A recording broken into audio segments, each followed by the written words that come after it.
Hello everyone, welcome back to Final Fantasy XIV. Let's do some jobs. Ah, that glint of determination in your eyes is a testament to your newfound strength. You put me in mind of my salad days, Byrnjolf. You would know why I truly abandoned the battlefield and became a bard? That I took an arrow in the knee is what most folk believe, but it is quite clear you are not most folk.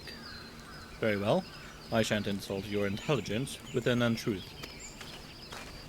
But now allow me to answer by saying that everything in creation is given to change, and man most of all. I was drawn to the power of song, the power to touch the very souls of men, and decided that I must pursue it. Sadly, that power has been all but forgotten in this age of cynicism. Such songs as those performed by tavern bards serve no purpose beyond the amusement of drunkards. But that was not always the way of it. There was a time when song could shape the outcome of conflict. Ever since nations first quarreled, armies have fielded archers wherewith they rained death upon the enemy from afar. As the battle unfolded, however, the distinction between the lines of friend and foe would grow hazy. Yet the archer's part did not end there. He had to stay ever alert, with arrow nocked and eye trained upon the struggle.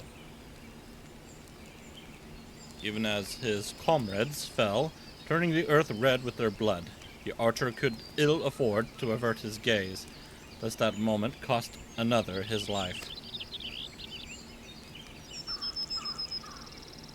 One need not have a vivid imagination to appreciate the torrent of emotions that raged within him in that moment.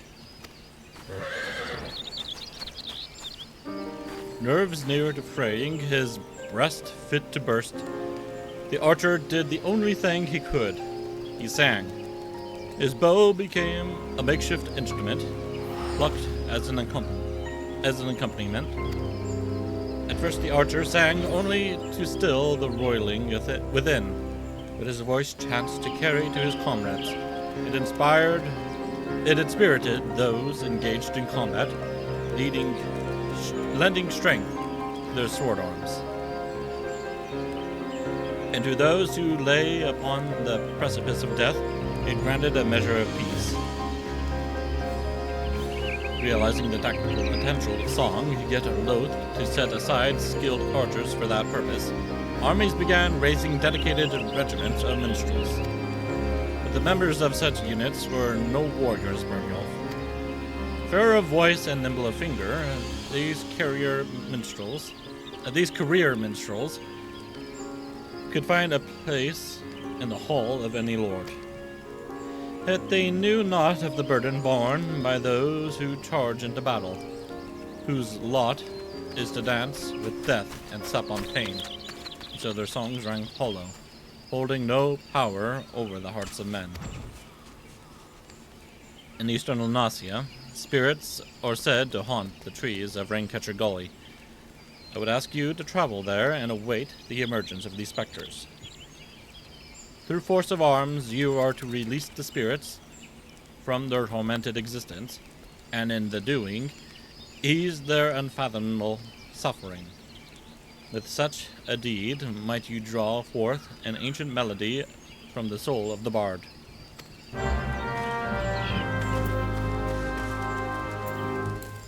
have to go all the way back to Linz and Lamiza. Before I do that, actually, do I have this review?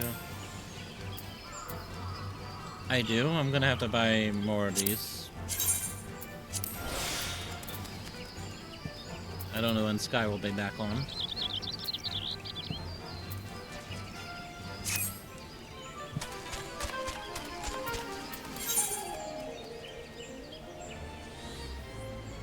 So let's use that to head over to Wine Port. Where is it? There it is.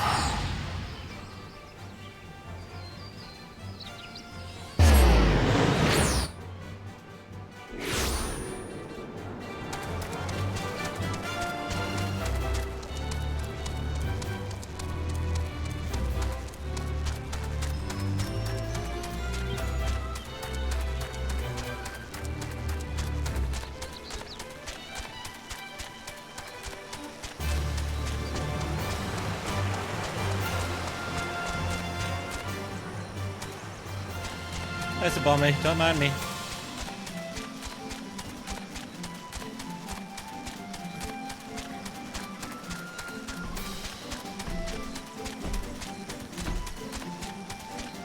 Oi, get your truck out of the road. Oh, is this a fishing spot? Good to know.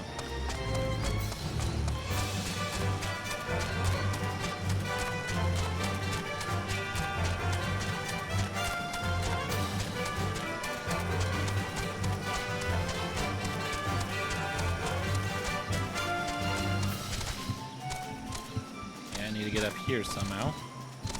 Come on. Come on. Upsy daisy. Get up there. There we go.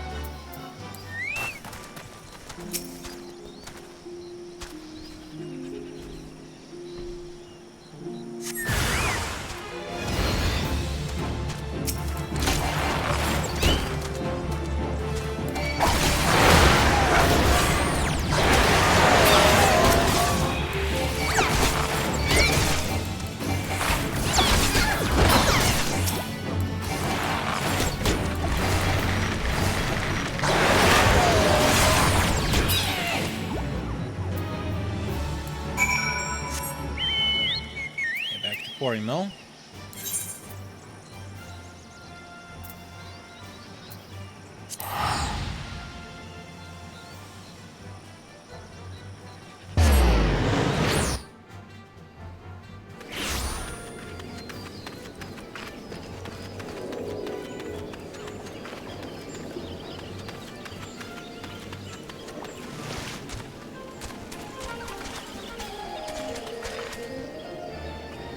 I like that dress.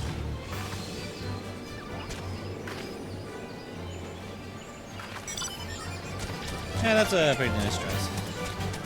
So I think that's the snowball throw emote that they're using. We don't have any snowballs here, though.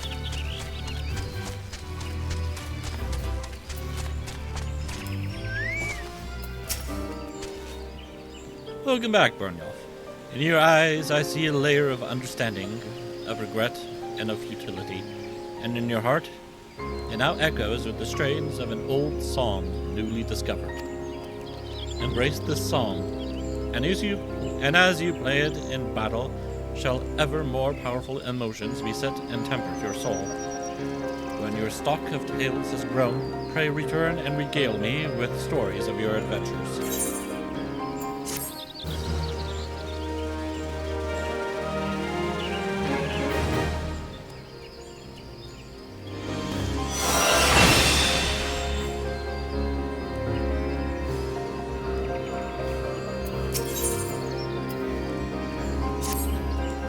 It is good to see you return, Byrnjolf, and more seasons still for your time in the world.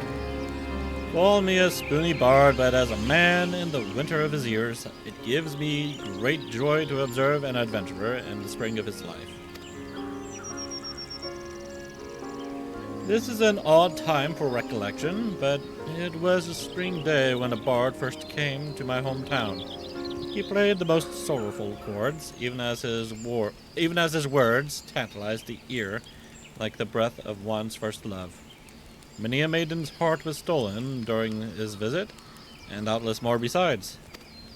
Byrnjolf, would you believe that common bards, too, were born of archers? This may seem far-fetched upon first hearing, but it isn't so far a stretch. Ask yourself this: what becomes of soldiers when conflict gives way to peacetime? Some have lives they might return to, aye, but most must needs take up a new trade to make ends meet. Well, it so happened that many who had once bent the bow took to strumming the harp. They wandered the realm, singing passionately and earnestly of the war as seen through their own eyes, of sweet victories and bitter defeats, of sacrifice and cowardice. Their songs so captured the imagination of the people, nary a day passed that a bard was not called to perform, be it in a humble tavern or some great lord's hall. Alas, their popularity proved their downfall. Intoxicated by the attentions of the masses, the bards took to embellishing their songs in a bid to outdo one another. And over time each song was shorn of verity, till the bard's repertoire contained not one shred of truth. By now you will know that such songs have no purpose upon men's hearts. Certainly a bawdy tune may set off fits of laughter in a sailor, and a sorrowful ballad summon tears from the eyes of a soft-hearted maid. Yet these are but pale shadows of what songs can achieve. For a blessing, this decline did not escape the notice of the Mughals. As great patrons of the arts, they feared that the true power of song might be lost to mankind. So it was that they labored to gather and safeguard those crystals known as souls of the bard, that they might be bestowed upon worthy men and women. Now, well as I know you relish listening to my sermons, I dare say it's past time we moved on to the practical side of the lesson. I know I have mentioned this previously, but tell me, are you perchance familiar with the ballad of the vainglorious fool? Nay? Well, that won't do at all. We must remedy this post-haste. The song recounts the massacre of Griffin Crossing, a battle that took place decades past, wherein countless Bryndonian lives came to a premature end. But do forgive me. I seem to have mistaken the proper orders of things. Before I begin, I must be convinced that the point of the tale will not be lost upon you. Elsewise, I will have wasted my breath in the telling of it. Now heed well these instructions. You must make your way to Welwick Wood, where resides a mated pair of Aldgoats that have but recently lost a kid. The pair has been driven mad with grief, and only death will put an end to the uncontrolled rampages. Linger in the territory until you encounter the beasts. Then let fly your arrows of mercy, as you liberate them from their sorrow. So too shall your soul resonate with the echoes of a poignant melody.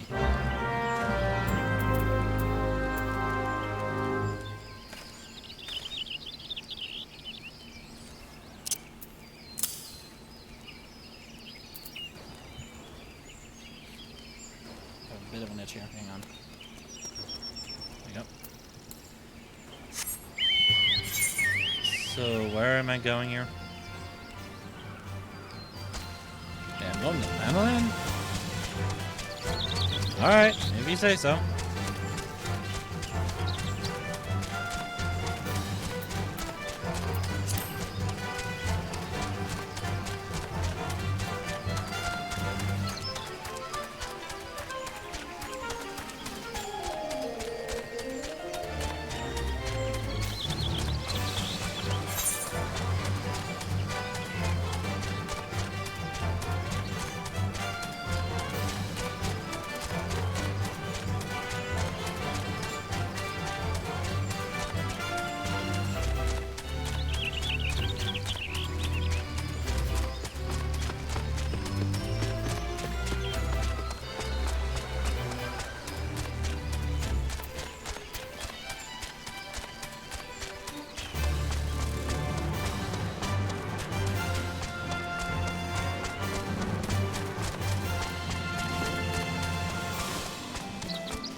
Kote has a very chubby kitty cat.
Welcome back, Byrnjolf.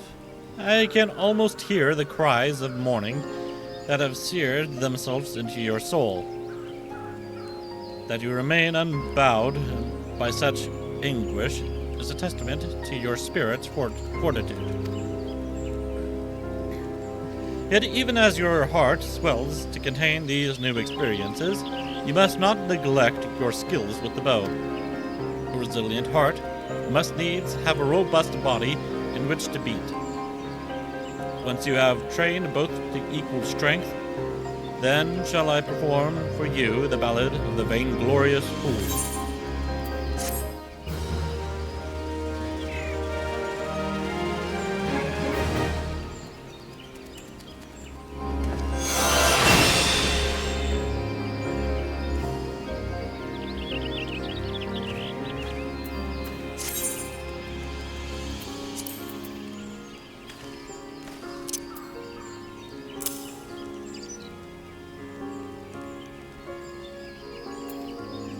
Alright.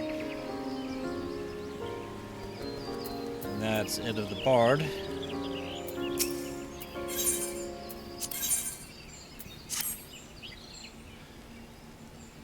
So now it's the white mage.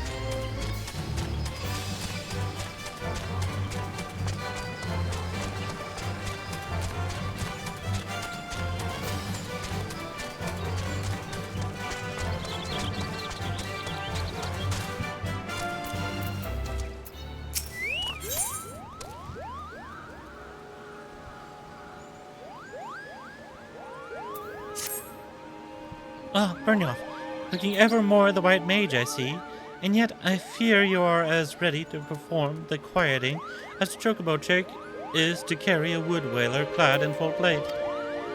But take heart, for we all must begin somewhere. Today, I would teach you the art of communing with the elementals.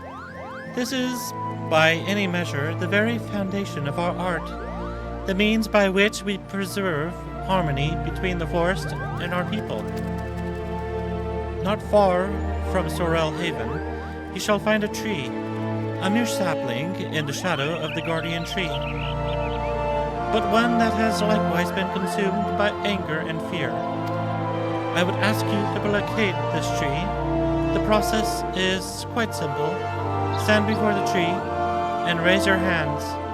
Commune with the elementals and reside within and attune yourself to them until your feelings are in absolute harmony. Be forewarned, however, an angry elemental can be as stubborn as my dear brother. Do not be surprised if you find your honest plea rebuffed and foul creatures sent to drive you from the forest. No matter what happens, you must remain calm. Dispatch the creatures, settle your heart, and speak to the tree once more. If your heart is true, your voice will reach the elemental ere long. Remember this, Byrnjolf. Under no circumstances must you allow your anger and fear to overcome you. As practitioners of white magic, the magic of succor and solace, such emotions are anathema to our very existence.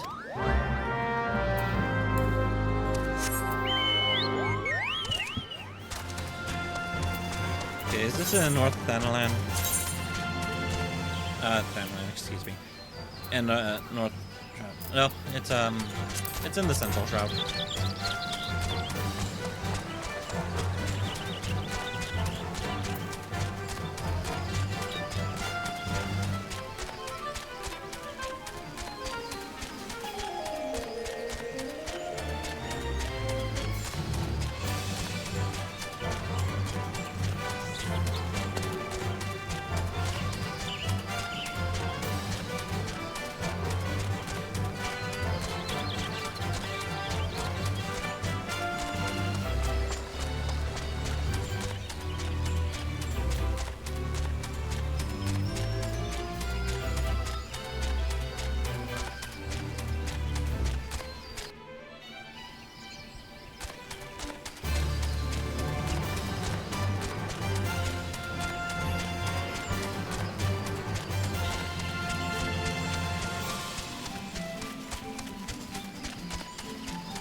A short while ago, I sensed a great anger abate.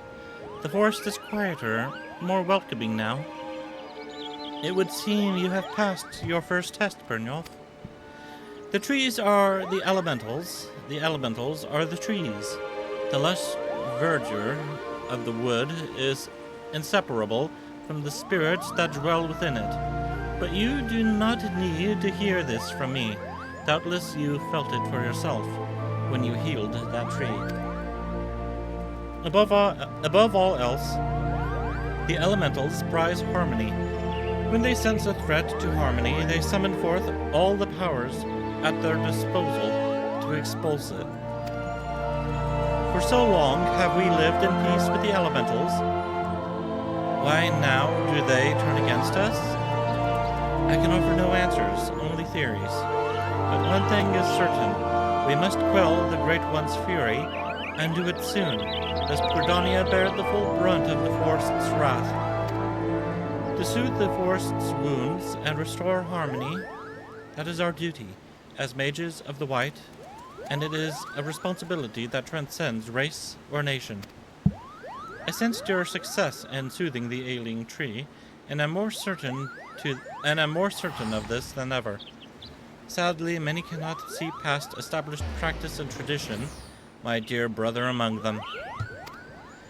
One would hope for a bit more open-mindedness, given his youth, but alas, his pride as a Padril will not permit it. How old are you exactly? Doesn't becoming a Padril like make you immortal or something? Or do you age like a normal person? No, that would make you immortal, because, Master of the Conjurer's Guild, Isumi, I think is his name again? He's said to be older than one of our Dark Knight companions.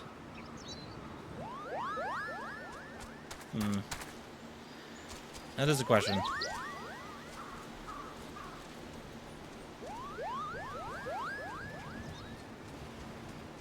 But not important. For my part, I am not entirely unsympathetic to his concerns, and yet the task before us is too great. We must bring him around to see reason. But how? Forgive me, Byrnjolf. I would be alone with my thoughts for a while. Worry not. I will find a way to deal with Alrune. You are very pink.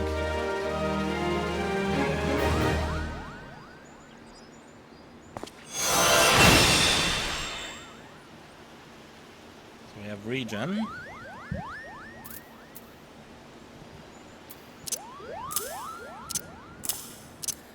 I didn't mean to do that.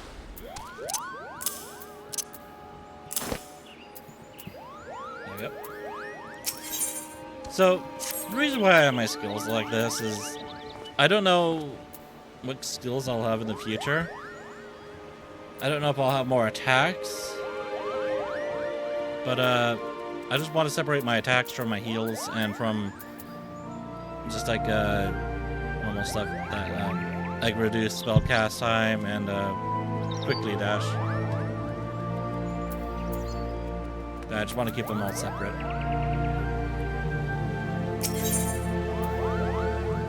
And a Cure 3. Byrnjolf, I owe you an apology. When last we spoke, I promised that I would find a way to convince my brother to accept you, but I fear he intently refuses to heed my words. Why, the more I try to reason with him, the more he shuts his ears to me.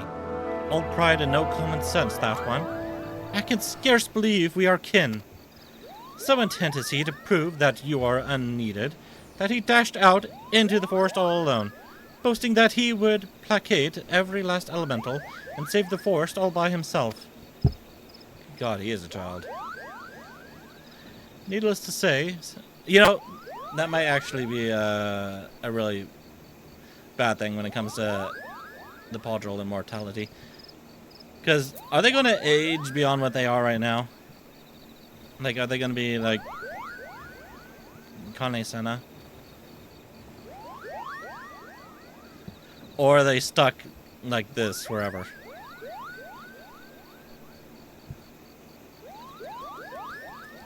Because if their bodies stop growing, what about their brains? Because from what I understand, the brain doesn't stop growing, I think is the term, until like age 25. So they're probably going to be stuck with the childlike brains for a long time. I mean, for her, she seems like just an ordinary, mature teenager, I think. I'm not sure. If anyone has opinions on it, just feel free to put it in the comments.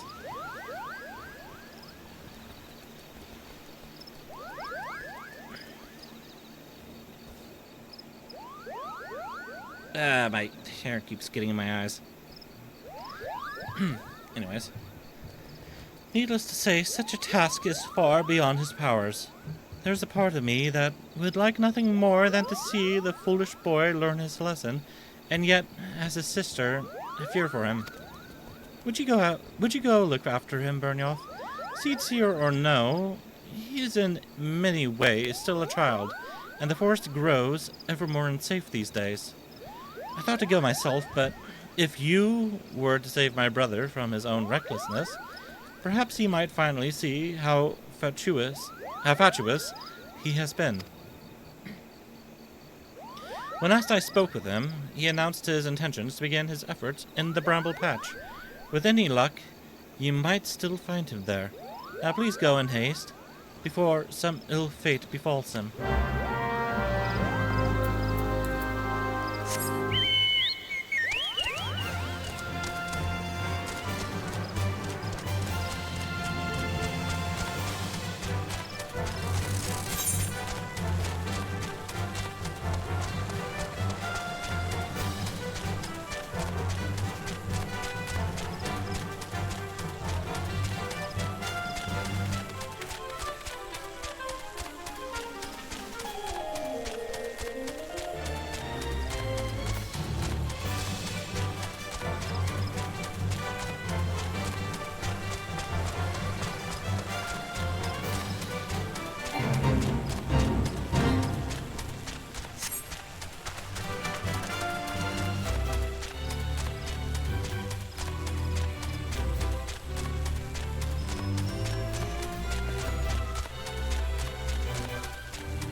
Well, that's an ugly fellow. No, God! I'm almost dead. Oh, God, I am dead.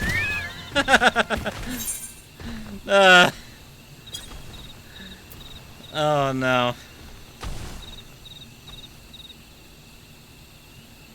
Oh, this is unfortunate. I didn't need for that to happen.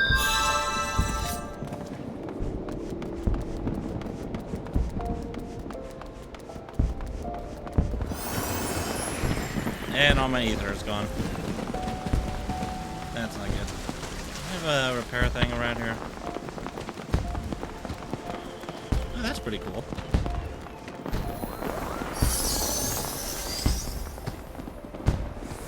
Is that an emote or a spell?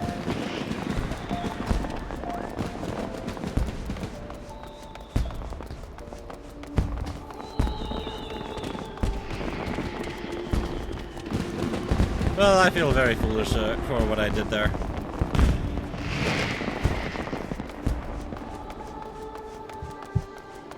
I really should not have done that.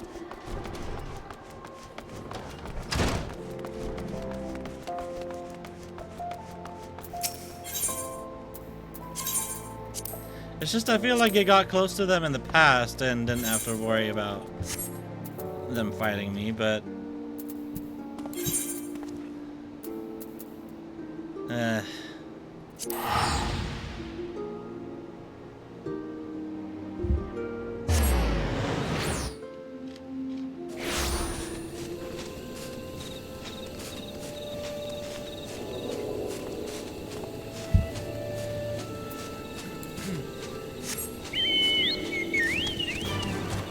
At least nobody was there to see that, except for you guys.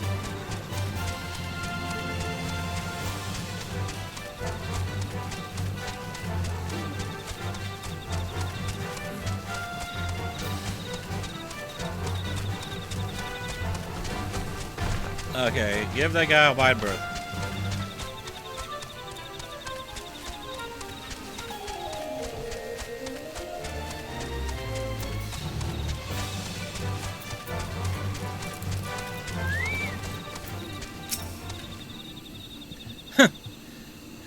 If it isn't my sister's favorite adventurer.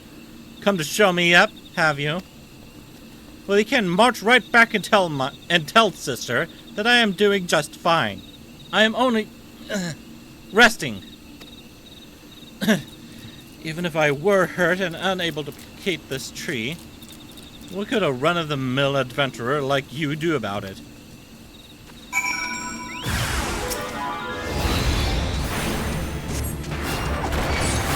Attack air with air. That's what I'll do about it.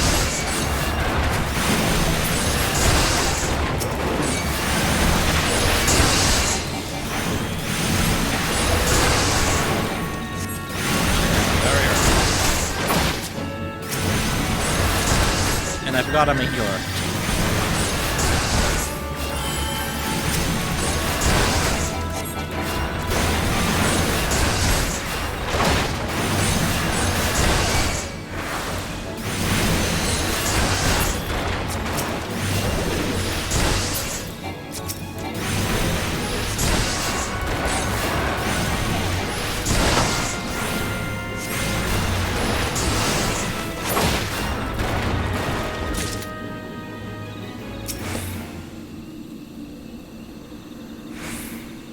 Calm down, Tree. Everything will be alright, Tree. Don't worry, no one will take an axe to you.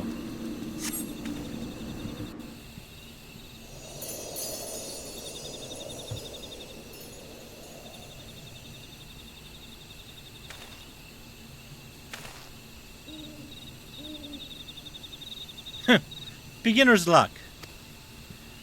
If you think healing a sapling or two is going to convince me that you are a worthy inheritor of the teachings of Master Atawa,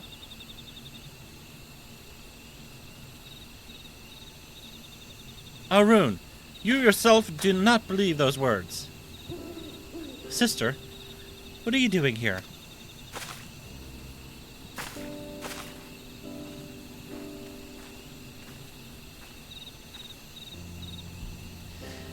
Seeing to my pig-headed brother's safety, what do you think I am doing? For better or worse, it would appear you suffer only from bruises to your leg and your pride. Arun, for all your obstinacy, I know that deep down you are no fool. No, you are wise beyond your years. You realize as well as I, the dire fate that will befall Gridania if we do not quell the Great One's fury and restore peace to the wood. The adventurer is not Podrel. This is true. But what of it? Would you blindly trumpet tradition as the very forest turns against us and brings ruin to our home? We have a great calling to answer. You know this. I do, sister.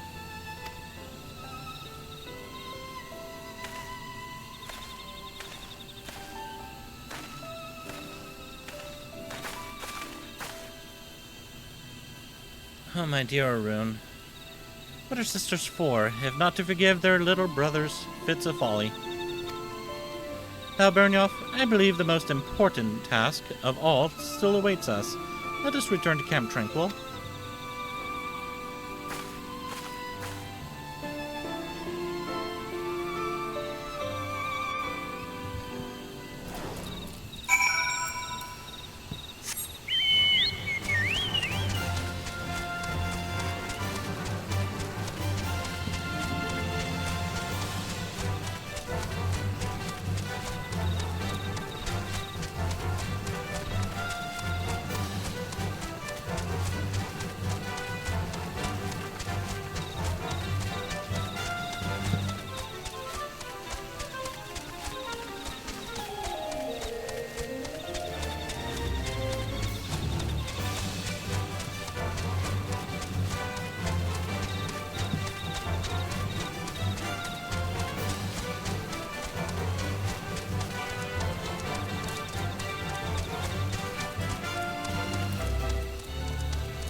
Byrnjolf, thank you. I knew it was only a matter of time before Arun came around to reason. And yet his hesitance to accept you was not entirely unfounded. When we first met, I promised that one day I would share with you the tale of how white magic came to be regarded as a forbidden art. Well, I suppose this is as good a time as any for the telling. The tale begins some 3 millennia ago, in the 5th astral era. It was the time of the endless frost, when a barren wasteland of snow and rime stretched as far as the eye could see. Food was scarce, and warmth scarcer.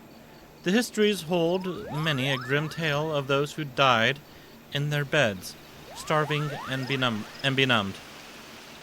Wait, did she say the 5th astral era? Isn't this era of the Magi, or whatever it was called exactly? So did our ancestors discover magic, born out of the most fundamental instinct, survival. In time the winter thawed, and magic was no longer essential for survival, but once awakened to its conveniences, there was no returning to how things once were. Ere long, the people discovered all the myriad ways in which magic would be employed, and civilization flourished. But prosperity breeds contempt, and nations warred for power and riches. So did the people seek greater and greater power to rain destruction down upon their enemies. So was born black magic, the most devastating form of sorcery the world had seen. I probably shouldn't tell her. At the same time, another form of magic emerged, brought forth by those who would keep this immense destructive power in check. That is white magic, our magic. Does this surprise you? Just as there can be no dawn without the night, the white and black are but two sides of the same coin. And of course there's the red magic. War raged on, and magic was used and abused with little concern for the consequences. And consequences there were. Unchecked use of magic soon dried the flow of ether, threatening to bring blight to the land. The magic of healing, it made little difference. If used with no concern for the ether, our magic could prove as ruinous to the land as the most devastating black magic spell. And so it was that the practicing of white magic was forbidden, with one exception. The Podgel. Our kind were entrusted as sole shepherds of the now forbidden art, to serve as healers and bringers of peace, while ensuring that this great power would never again be misused. Though he is still young, Arun feels this profound sense of responsibility as strongly as any of us. Thus his hesitance to accept you. But having seen your abilities and the sincerity of your intentions, you can rest assured his doubts have been dispelled. With the three of us united in place and purpose, and your skills ever growing, the day that we may perform the quieting draws near. To our fortune, the Great One has not yet been entirely consumed by fury, but our time remains short. To commune with the Great One and restore the Trollswood to its former state of harmony, we must truly be one of heart, one of mind. It is to this end that Atawa Kant has guided you to us. Further your mastery of our art, Byrnjolf, and let us mend the wounds of the wood together.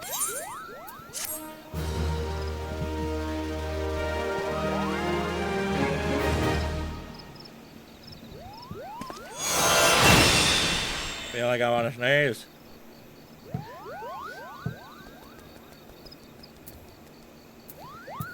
And add another heal to my list.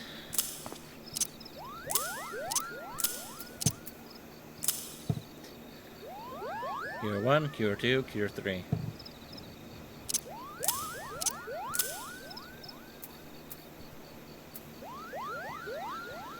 Alright, so the Dragoon is next. On to Porthos we go! Yeah! Here, Bobby, yeah!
I wanted to see if I had the Aetheryte or Dragon Head, but I don't.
Oh boy, it's cold.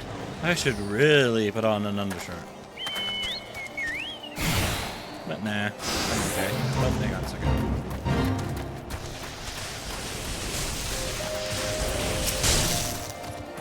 Well met, traveler. Would you like to ride a chocobo? We may be under attack and all, but... Okay, what do we have? Elusive jump.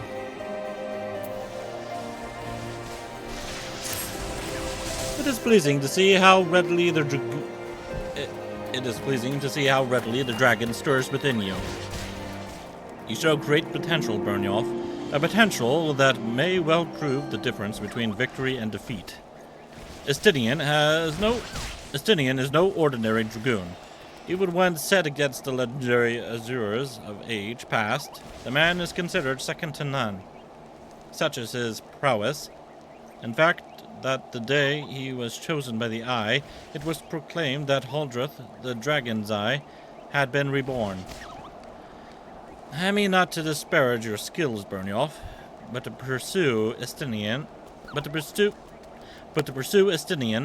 in your current state would be tantamount to suicide. As promised, I shall train you in the way of the dragoon, that you might face Estinian as an equal. Before we commence, however, it is only fitting that you are edified regarding your origins. It all began a millennium past, when our forebears resided in the southern plains in humble circumstances. The Fury, impressed by the spirit of our ancestors, decided it was meet that she make them her own. She did. She appeared before Haldreth's sire, a man of courage and integrity, named Nordin, and bade him lead her people to the promised land, to what would become the great nation of Ishgard. I call bullshit. Their journey brought them to a wide chasm, whereupon Nordin and his people set to building a bridge. It was then that a dark shadow descended upon them. The great worm Nidhogg, heedless of his own safety, Nordin fearlessly charged at the colossal beast. Alas, we appear to have a UFO. Being an irritant. Alas, he was pushed into the chasm by one of his own, a man seduced by the worm, and fell to his death. Taking up his slain sire's lance, Haldreth hurled himself at Nidhogg. Even as tears streamed down his face, the confrontation ended when the young man, his hand guided by Helone, landed a mighty thrust that prized out Nidhogg's eye. With a terrible roar of pain, the great worm took wing and fled, while jubilation reigned below. Ishgard's priceless relic is none other than the eye taken from Nidhogg that day. It is a veritable wellspring of dragon power. Even so removed from its owner, it can exert control over the hearts of men. Haldreth himself felt its malign influence, but his love of justice brooked no corruption, and he prevailed over the power, claiming it for his own. And so it was that the first Azure Dragoon was born. Being derived from our foe, the power of the dragon is a thing to be loathed. But as Haldreth proved to us all, so long as our hearts burn with justice, we need not fear being taken in its thrall. Ah, but what is justice precisely? Justice assumes many shapes and forms, Byrnjolf, and none can say that one is greater than another.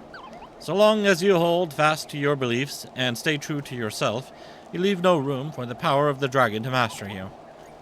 But enough of history, let us return our attention to the present. A knight by the name of Sir Brucemont will see to the next stage of your training. Seek him out at Witch Drop. Which drop would that be?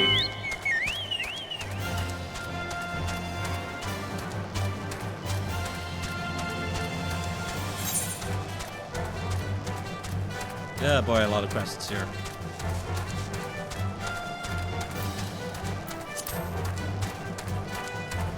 That's what I get for out leveling. No, sort of out leveling an area.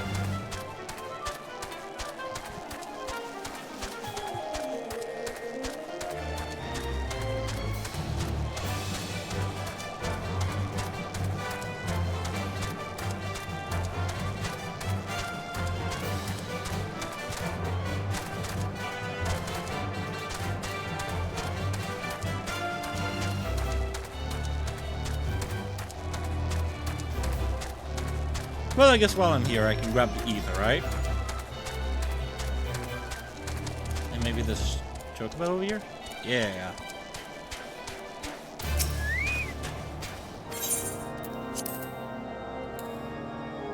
Oh yeah, I forgot about that soundtrack.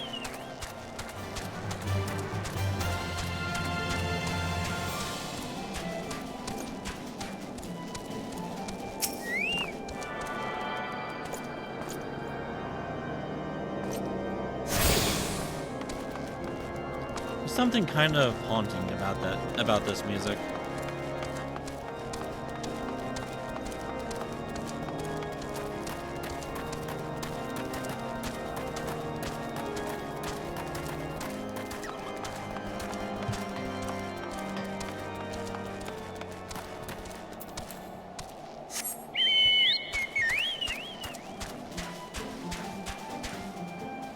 Okay, that's not the way down. Oh, it's over there.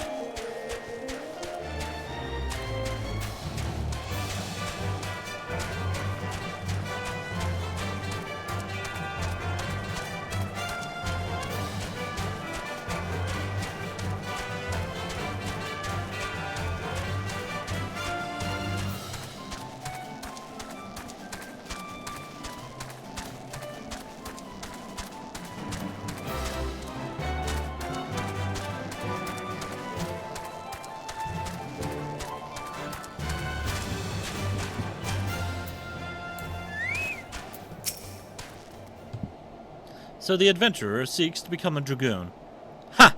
Sir Alberic speaks of legends and chosen ones, but I would see you prove yourself in a more practical fashion.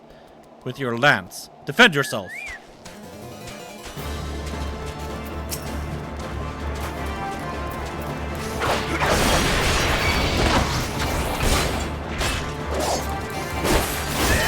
I tried to avoid something.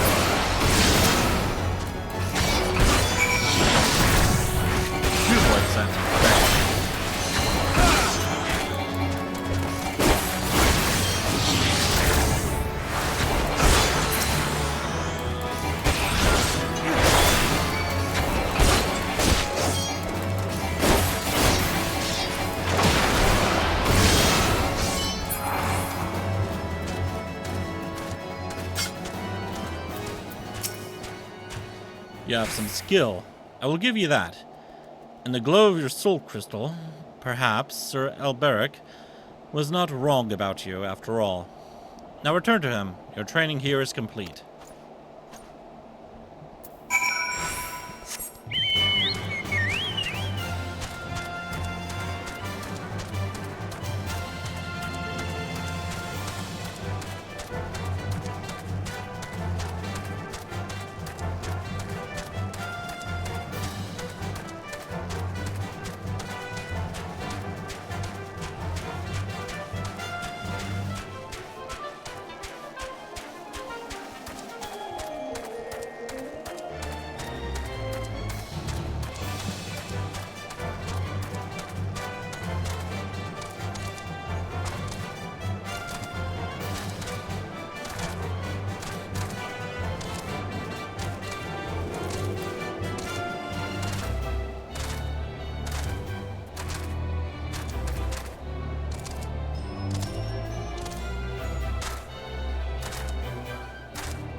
soul of the dragon grows ever stronger within you, Byrnjolf. Clearly your trial was a rousing success. I need only observe your crystal to know as much. Yes, though you have only just begun to walk the path of the Dragoon, it is clear you possess the talent to become Estinian's equal. Go forth and make the powers you have obtained your own. When the time is right, we shall proceed with your training.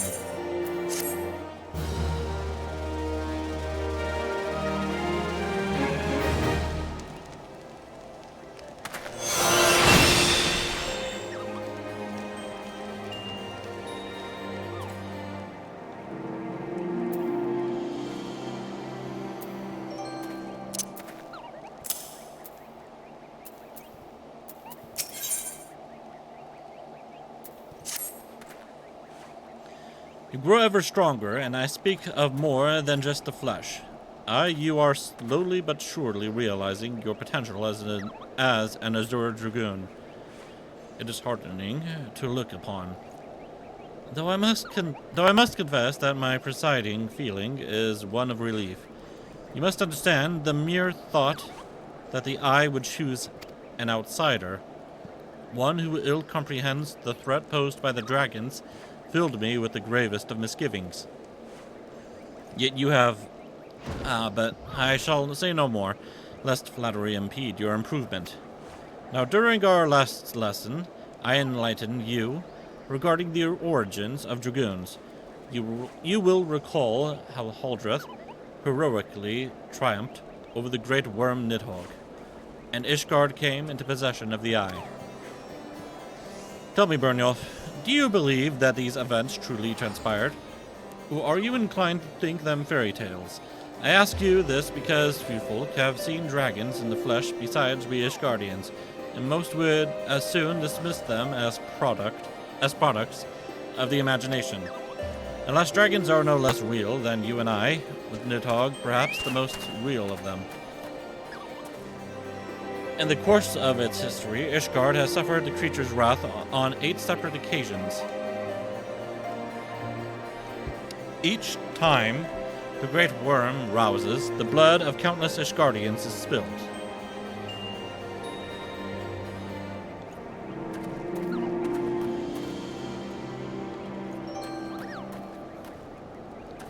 Somebody's driving a motorcycle outside.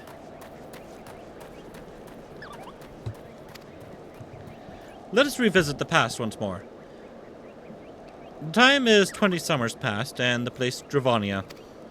After a century in slumber, Nidhogg awakened once more to resume his reign of terror.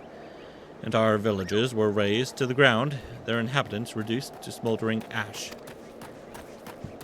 Sensing the great worm's unbridled rage, others of his kind began to rouse, and in such numbers as to blot out the sun with their wings, a deep foreboding darkness swept over Ishgard.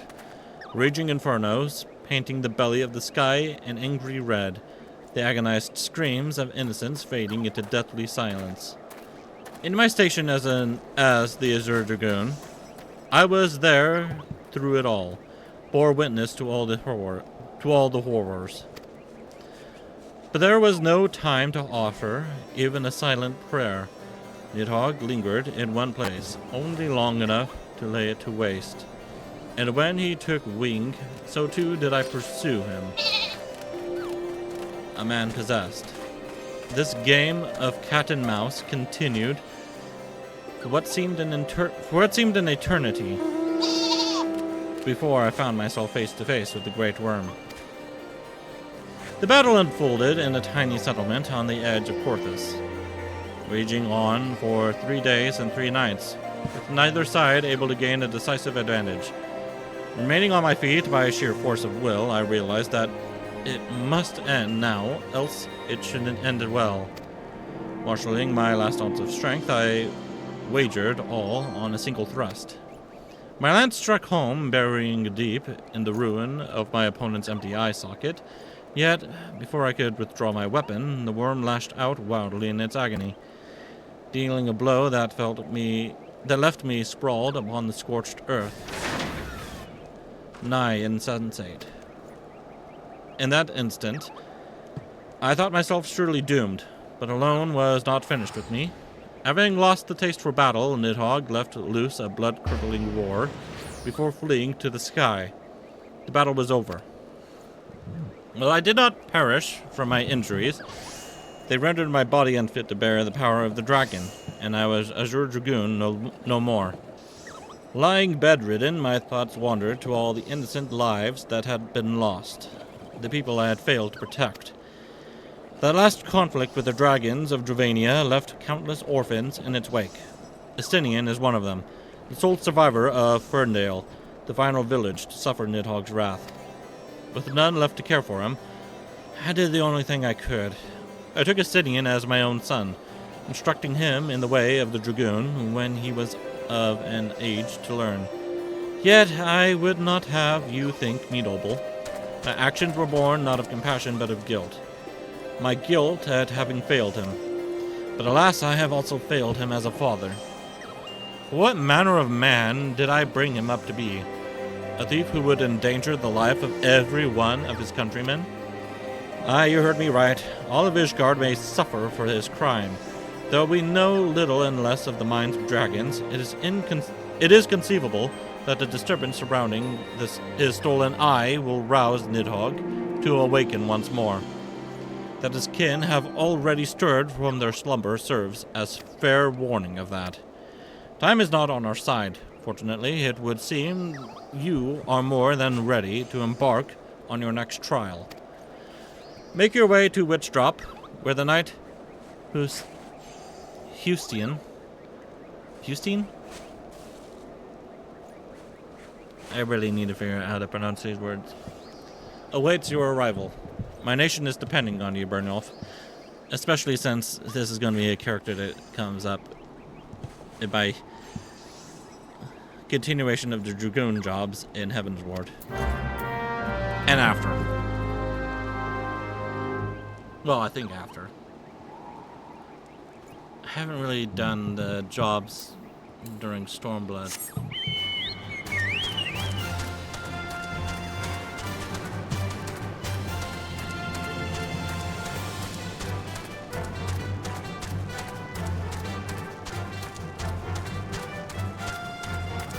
Well, we have a whiteout. I think this is what it would be called.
I thought she would have her Dragoon armor.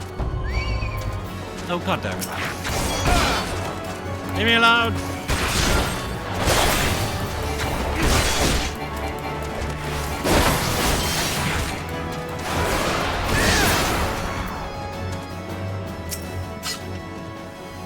You're the one who would aspire to be a Azure Dragoon? Why, you are not even of Ishgard. If you truly possess the power that Sir Alberic sees in you, then prove it to me with your lance. On guard!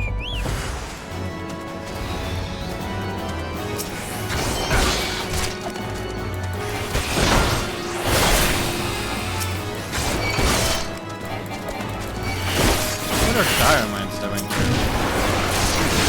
Too cold for them.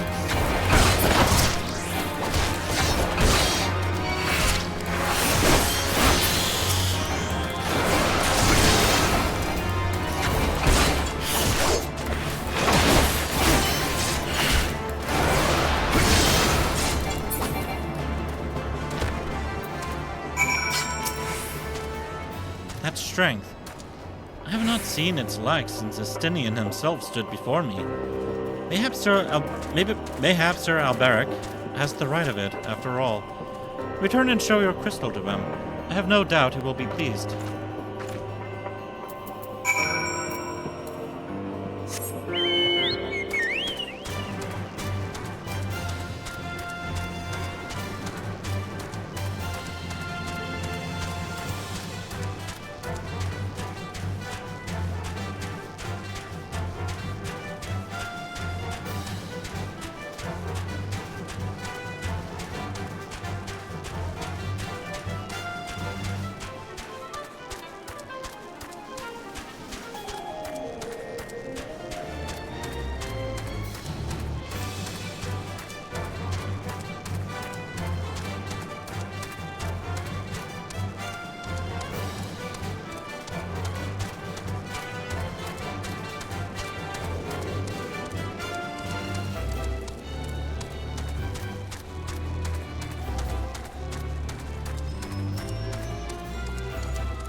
He and I have the same top.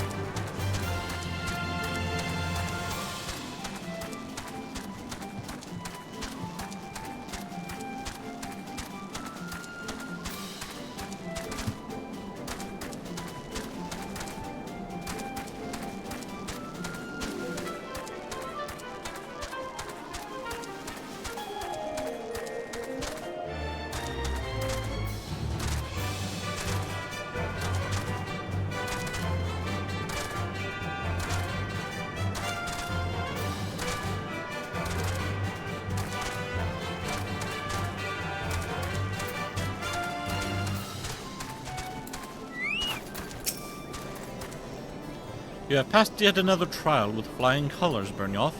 The day when you may stand before Estinian as an equal is not far off. And when that day comes, the Eye will choose you over the traitor. I have no doubt of this. But we must be patient still. For now, you must continue your training. When you can do no more on your own, seek me out once more.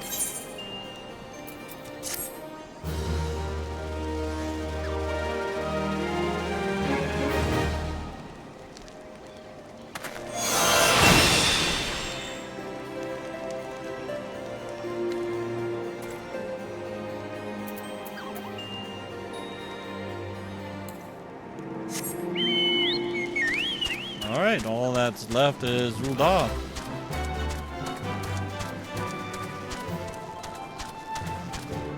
I have the Thaumaturge, well, the Black Mage, I mean, the Monk, and the Paladin to do.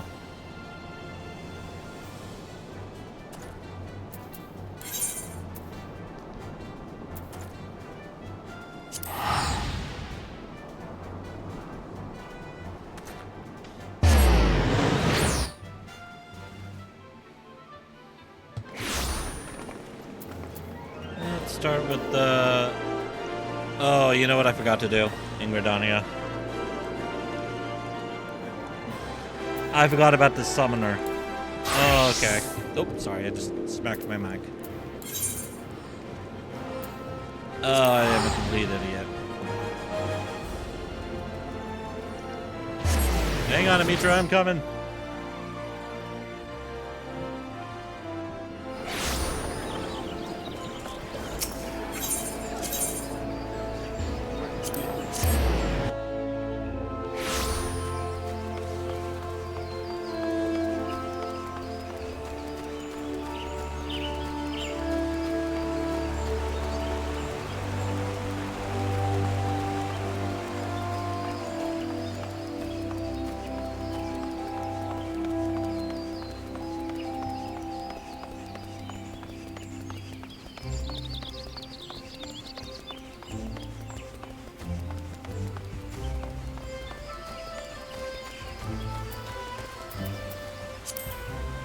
Also, didn't my companion level up? Yep.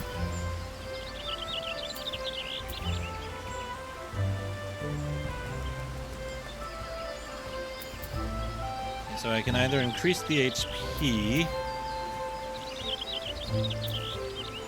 the healing abilities, or the damage. Let's go with...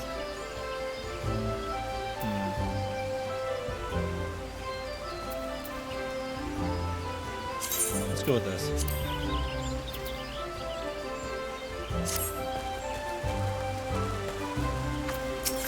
Hello, Mitra.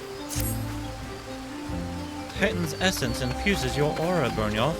I foresee no further obstacles preventing us from attempting the next ritual. Shall we proceed with the austerities of Earth? I have every confidence that you will succeed in binding Titan energy to your will. According to my research, the most suitable location for the ritual is a place found to the southwest of Alder Springs in the North Shroud. A heretofore buried lair of ancient rock exposed by the violent upheavals of the calamity has lent the surrounding area an overwhelming earthen aspect. The conditions will be perfect. I will await you at our destination, Byrnjolf.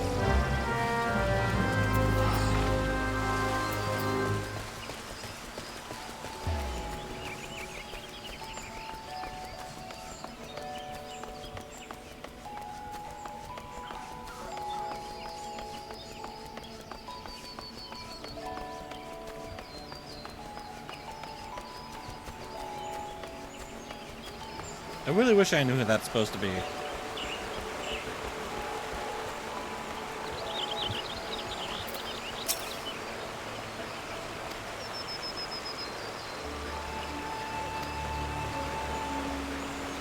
What does she mean by that?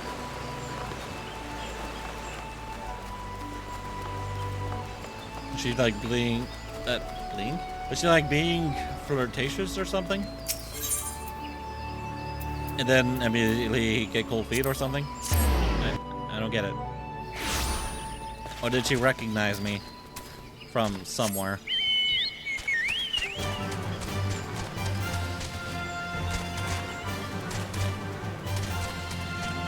Or did she mistake me for somebody else?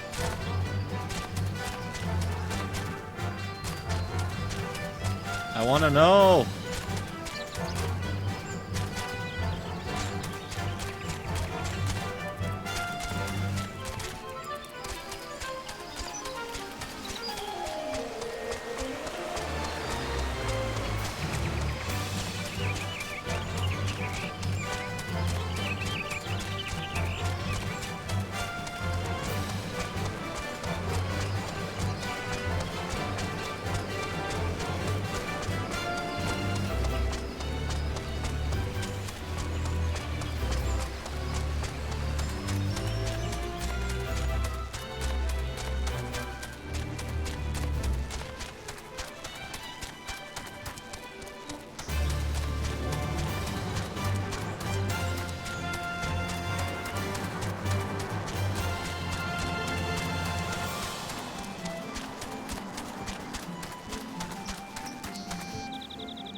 Okay, I can about to sneeze.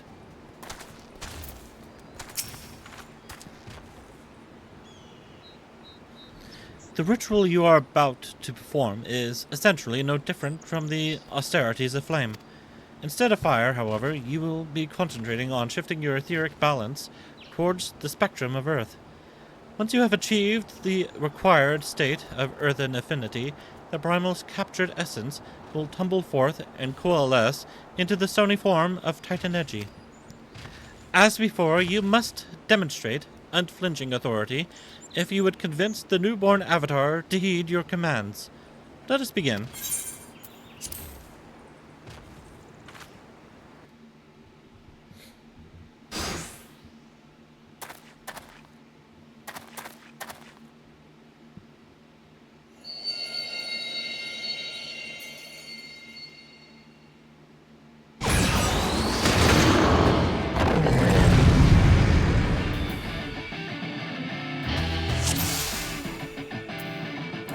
Carbuncle, to me!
Oh, well done, Byrnjolf. Look out!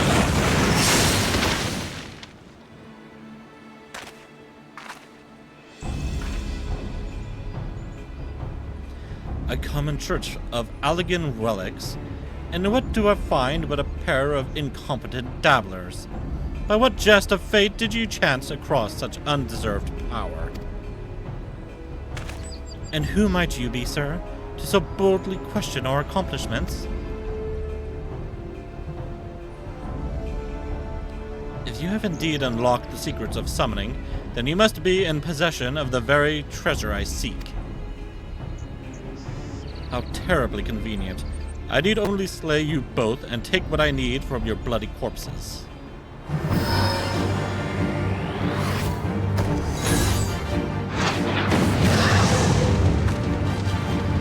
Gods below! A summoner?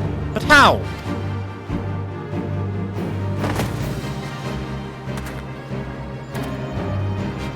Cease your infantile prattle.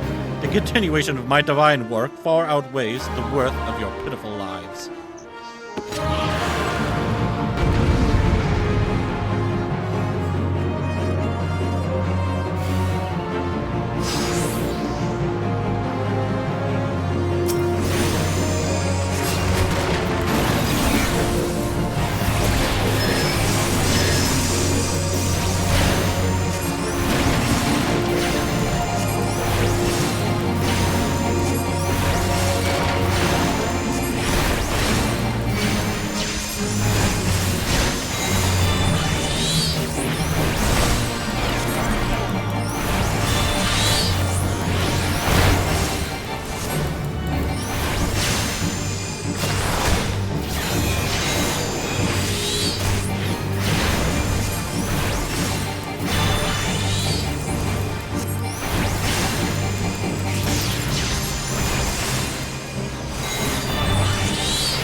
Guess he's weaker than the edgy. Why do you struggle so? Your unwillingness to accept oblivion but delays the inevitable. Heed me, Avatar of Infernal Flame. Incinerate these fools in an all-consuming hellfire!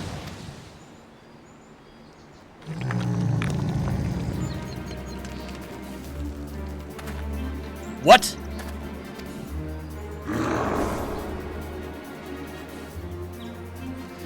Feel nature's fury, you vile blackguard.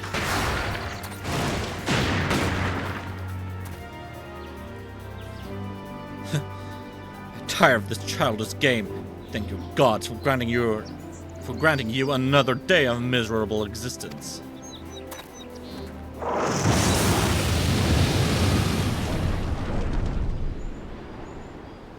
He's gone, but a decidedly unpleasant fellow.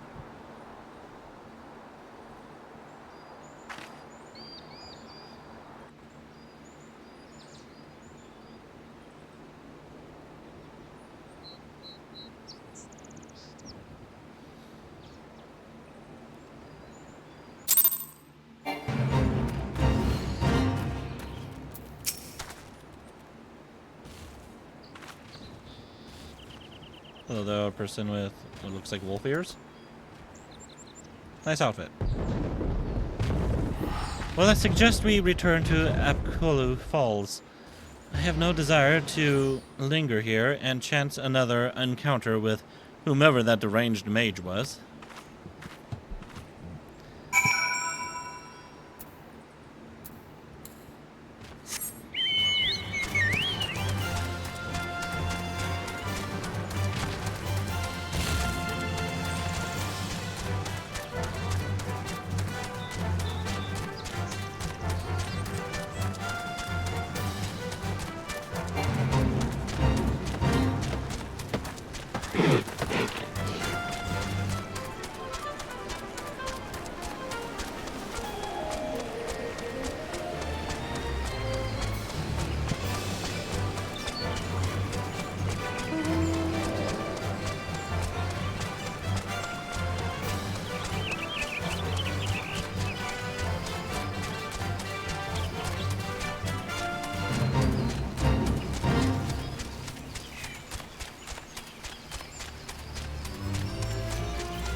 I must say, I did not expect to meet another practitioner of the summoning arts. And I also did not expect to be suddenly fighting for my life. What precious treasure do we carry that this callous stranger was so willing to kill us to possess it? Such mysteries aside, I am most glad you were able to secure Titan Edgy before the summoner decided to unleash his fiery avatar. Without its protection, I doubt we would have survived that conflagration. The Edgy of Earth, as was so aptly demonstrated, is not a force to be trifled with. You should certainly take the time to explore its capabilities as well as its limitations. Be careful, however, not to neglect other magics at your disposal. Meanwhile, I shall confer with my colleagues in the Sons of St. Quinnock, and see what I might learn of that hostile summoner. We shall meet anon.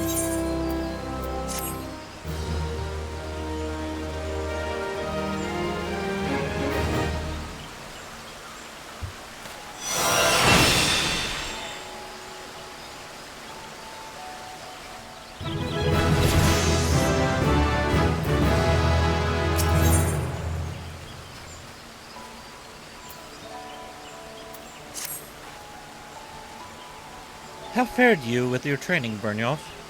For my part, I had some success in uncovering the identity of our mysterious attacker. We knew that our assailant was capable of summoning Ifrit Edgy, so I perused the records of past expeditions for those who claim to have triumphed against the Lord of the Inferno. Of these victorious primal hunters, there were 8 names listed as present whereabouts unknown. After eliminating unlikely candidates based on race and gender, I was left with but a single name, Tristan. Assuming the records are accurate, this here was once registered as a soldier in the Immortal Flames. As to how the man came by his skills as a summoner, or why he sought to kill us, however, I remain woefully ignorant. Nevertheless, I have witnessed him use the art of summoning for casual brutality, and that I cannot countenance. This power should never be employed for the sake of tyranny or personal gain. It was meant to oppose such evils. It is our responsibility to bring this Tristan to justice. Should we stand idle, his reprehensible actions could very well stain the good name of future summoners, who have yet to answer their calling. The art itself could be outlawed, the very mention of it taboo. Now, through my inquiries, I was able to determine that a war comrade from Tristan's days in the military resides in Little Alamigo. I ask that you pay a visit to this former soldier and learn what he knows of our callous villain. Hello again. That's a really nice coat.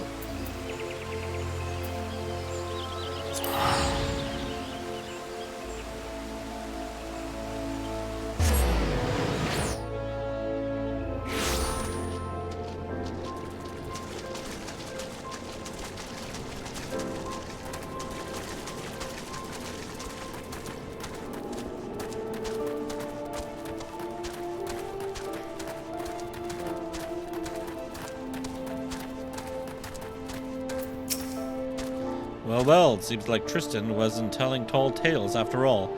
He said I could expect some primal adult sod to show up and start asking questions. Why don't you stay here and play with some friends of mine? I have a message to deliver. He's all yours, ladies.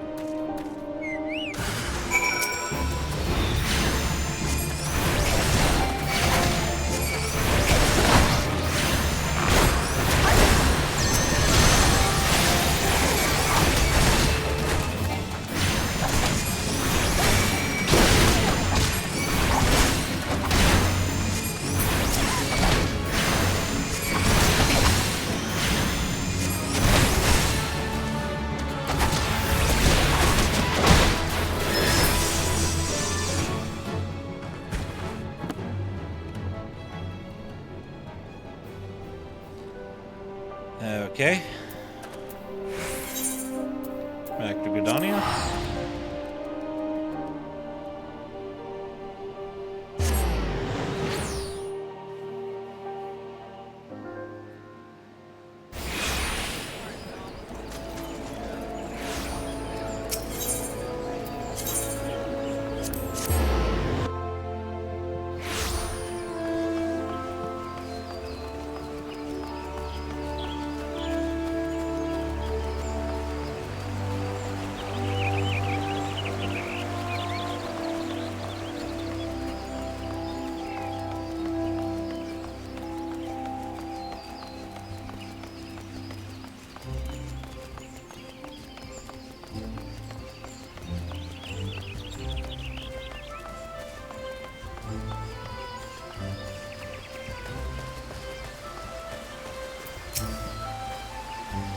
You were set upon?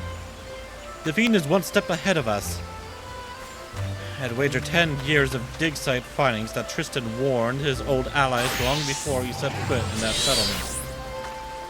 They thought you one of the tempered, a mortal and thrall to a primal's will. In addition to being ruthless, it appears that our opponent is highly intelligent, and not quite as deranged as I first assumed. Such a level of planning hints at the existence of some greater scheme, but that is still all we know. For the moment, we must be content with the knowledge that he perceives us as a threat and is aware of our efforts to track him. Speaking of which, he did exceedingly well to survive the trap into which I blithely sent you. I must apologize for my carelessness. I will not underestimate this man again. On a happier note, however, my efforts to decipher the Allegan texts proceed apace. Here, you must read this. With your skills already tried and tested against the edgy, you should have little difficulty in mastering a secondary summoning technique such as this. Let us put this day's disaster behind us and focus on the wonders that lie ahead.